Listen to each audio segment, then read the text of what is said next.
My people, let's clear this ignorance once and for all. Onitsha Head Bridge is not the starting point of Igbo land. Whoever told you that needs a quick history lesson. That bridge only joins Onitsha, that is Anambra, and Asaba, that is Anioma. Both are Igbo towns. Both are Igbo states. So if you are shouting, cross back to your land, I'm sorry to disappoint you. We are already home on both sides. The true extent of Igbo land stretches far beyond what many people think. Igbo land is not just Anambra, Enugu, Imo, Ebonyi, Abia. No, that's just the southeast. The truth is that Igbo land cuts across 13 states in Nigeria.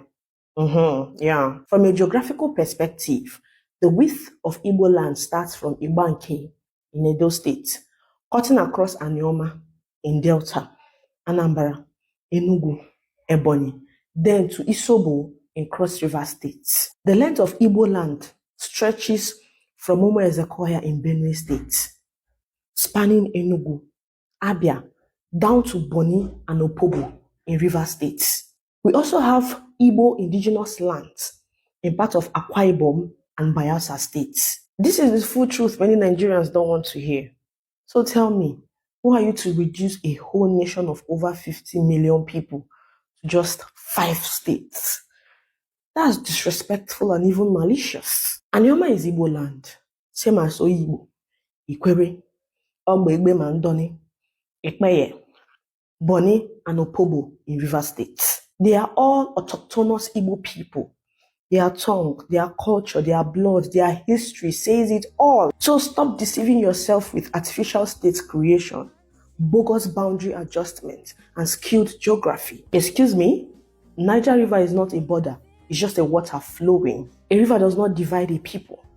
Our language, our culture, our identity ties us together stronger than any river can separate. Let's be real. When people see the industry and the success of Igbos outside their states, their jealousy kicks in. That's why they ignorantly shout, go back to your land and develop it.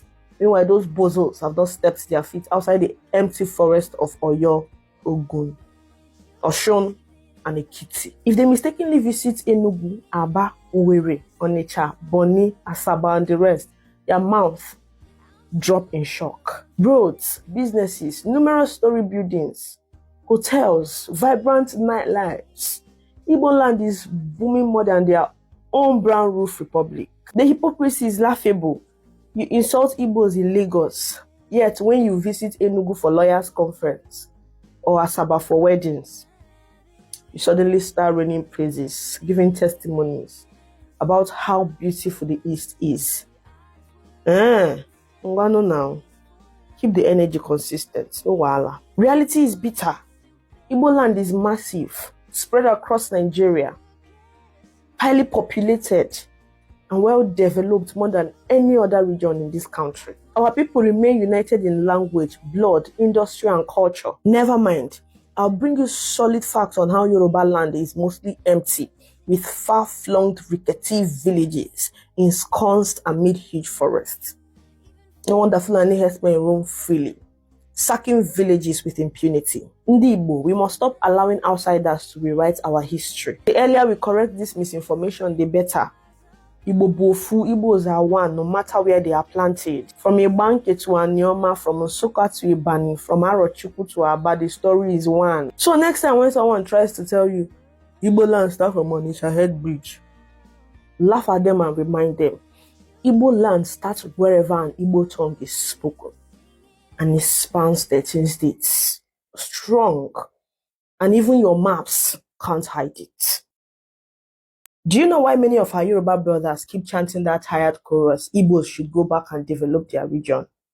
It is simply because many of them have not set foot in Igbo land. They speak out of ignorance, and ignorance is loud. Just last week, lawyers from every corner of Nigeria flew into Enugu for their annual conference. And guess what? Many Yoruba lawyers who had never visited East before were stunned. They were shocked at the level of development, the beautiful roads, the serene environment, the vibrant nightlives, the thriving businesses, the sense of order. Join me, let's read their testimonies together. So this piece was written by Olalenkan Soyombo. I saw it on Facebook. He wrote, and I read, "And our fears was allayed. When this year MBA International Conference was shifted to Enugu, many lawyers grumbled and expressed fear as to why should an eastern part of the country ridden with violence and insecurity remained an option.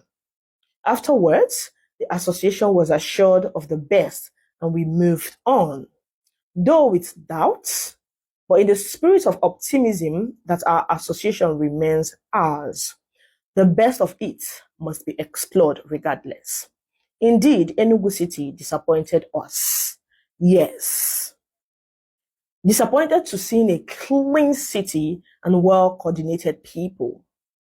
Disappointed to see a city with a good layout and infrastructural development. Disappointed to see a well-arranged community of people who are friendly and accommodating. Disappointed to see classes of hotels, resorts in across the town of Enugu, and above all, a well-constructed and projected first-class international conference center, all in the city of Enugu. Aside Lagos, no state in the southwest can compete with the core city of Enugu in terms of development." Did you hear that? My colleagues who are reading this would attest to this fact. Their transportation system is excellent, well arranged, and orderly, although extortionate. Thus reveal that the Easterners know what they want, and they are committed to achieving it excellently. This is without prejudice to the efforts of our governors here in the southwest Nigeria. But more passion should be put in place by making infrastructural development a priority beyond petty considerations. Enugu is greatly missed. The second one was posted by Mrs. Adenike Okebo, and you need to see the way the Yoruba Rohans were attacking her, but she chopped us not. Please, let's dive in. Reviews from our visitors. Here. One of our colleagues in Ibadan. We all learned one or two things in Enugu. No city in Southwest is as neat, organized, and enjoys environmental and physical planning like that city. No single person came to me to beg for money as we have it in Ibadan and Southwest as a whole. If such a program is hosted here, the shout of Olori Ebigboboa, Afunima Webe, Ibara 1 million won't allow conferee to even enjoy their stay. Not only that, roads within Enugu City have no potholes. You can't even see dust on their road, not to talk of dirt. Their traffic control system and respect for law are second to none. We all have one or two things to learn from Enugu. If we will be humble enough to learn, the city looks so new that one may even doubt it to be capital of old Eastern region.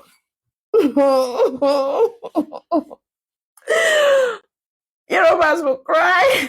See, if you haven't been to Igbo land, shut your trap before you compare your region to ours. Travel to Enugu, Aba, Abakaliki, Oka, Port Harcourt, Umuahia, Owerri, and see things with your own eyes. Igbo land today is far more developed than any other region in Nigeria. It's not bobo, I'm not capping. Forget propaganda.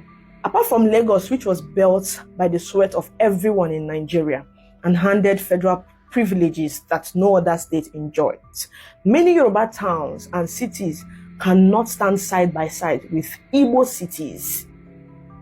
That's the fact. If you want to contest, we can go down that route. This is the bitter truth. Igbos have quietly developed their land with their sweat, their money, and their vision. From high-rise hotels to modern markets, from booming universities to tech hubs, Igbo land is alive and thriving. While some regions keep depending on federal allocations and crying over oil revenue, Igbos turned their so-called abandoned land into one of the fastest growing region in Africa. So when next you hear anyone say, go back and develop your place, just know that they are talking from the place of ignorance and jealousy. Lagos is not the standard of Yoruba land.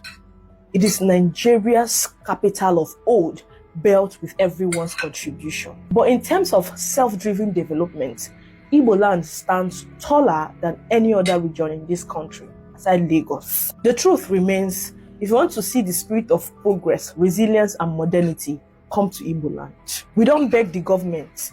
We don't wait for federal allocations. We build with our bare hands and we keep building. That is why those who finally visit go back with their mouth wide open. When I came to the north here and I saw how most of these youths were running around all these politicians because of ordinary rice and whatnot, I was shocked. Because in East, it is not common. We don't usually experience those things. We don't know it. Here, people are busy. Eastern region is insecure. Eastern region is insecure. How many IDP camps do we have in the Eastern region? None, not even one. Anyways, take a look at Enugu and see how beautiful Enugu looks. Feed your eyes. Feed your eyes. I'm here. Got it, pop.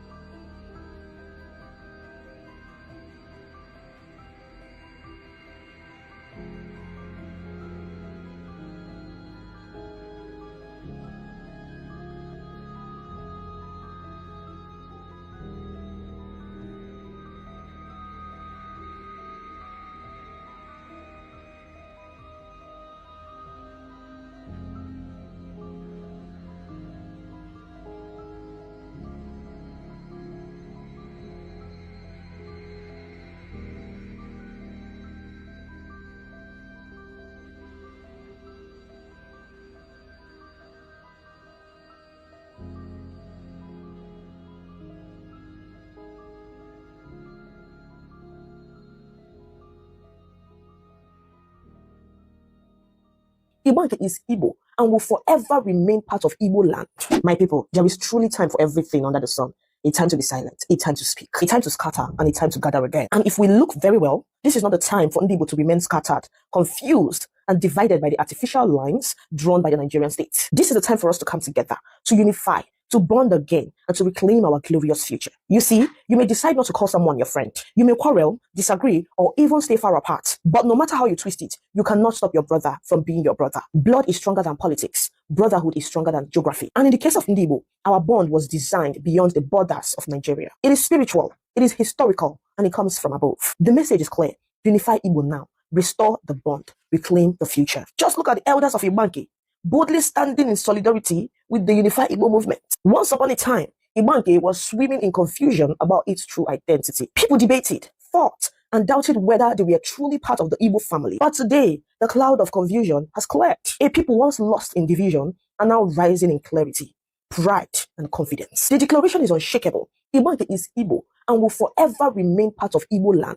Change is the only thing that never changes. Igbo are waking up. We are changing, uniting, and aligning for good. A brighter tomorrow is not just possible. It is imminent. And let nobody deceive you. The unity of Igbo is sacrosanct. No Jupiter, no politician, no power can stop it. Actions, they say, speak louder than words. And what we are seeing now is action. The narrative is being rewritten in our generation, line by line, page by page. Let us give honor to whom honor is due. Mazi Nnamdi Kanu laid a strong foundation for this unity. He opened the eyes of millions, reminding Igbo of who they truly are. His voice awakened a sleeping pride. Special shout out to my brother Nnamen TV from Imo State, who has been using his platform to push this unification movement like a lion. May God continue to give him strength. And to the fearless activist from the South, the tribe from Ikwere, River State, Deputy Jesus from Enuani, the Spirit Almighty from Ukwani, Enuani Cultural Forum, and many others. Not too much. Your courage is healing old wounds and reclaiming lost identity. May your labor of love never go unrewarded. The real cocoa is Igbo blood is sacred. It cannot be erased, diluted, or destroyed by colonial borders. This is why we say, Igbo adige funamba. An Igbo child can never be lost in a foreign land. Our originality, our naturality, our genealogy, our historical foundation, they can never be separated. They cannot be altered. The roots are too deep. So, my darling, the message is simple but powerful. Igbo unity is not a choice, it is our destiny. And this generation will be the one to grab it with both hands.